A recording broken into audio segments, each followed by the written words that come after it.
Hi friends, நம்ம இப்போ பாம்பே கராச்சி அல்வா பண்ண போகிறோம். அதுக்கு ஒரு கிண்ண அளவு கார்ன்ஃப்ளவர் மாவு எடுத்திருக்கேன். இப்போ அந்த கிண்ணத்தாலே 2 பக்கம் தண்ணி சேர்த்துருக்கேன் பார்த்துக்கிடுங்க. இதை ஒரு கட்டி இல்லாமல் நல்லா கரைச்சி எடுத்துக்கிடணும்.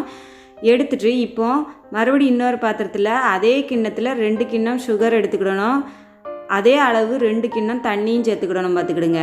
இப்போ இது ரெண்டையும் நல்லா மிக்ஸ் பண்ணிடணும் பார்த்துக்கிடுங்க. மிக்ஸ் பண்ணி நல்லா பாகாக காய்ச்சிடணும். காய்ச்சிட்டு இந்த கார்ன்ஃப்ளவர் மாவு கூட நம்ம இப்போ இந்த பாகை சேர்த்து நம்ம கை விடாமல் கிண்ட ஆரம்பிச்சிடணும். கட்டி விழாமல் பார்த்துக்கணும். இப்போ food colour orange colour flavour தான் சேர்த்துருக்கேன். அது கூட முந்திரி பருப்பு சேர்த்து இப்போ நான் இதை வந்து ஒரு தட்டில் நெய் தடவி இப்போ இந்த கலவையை நம்ம அதில் சேர்த்து ஒரு 3 மணி நேரம் நல்லா ஆற விட்டுறணும் பார்த்துக்கிடுங்க. இப்போ ஆற விட்டாச்சு. வாங்க எப்படி இருக்குன்னு பார்ப்போம். இங்கே பாருங்கள், சூப்பராக இருந்திருக்கு அல்வா.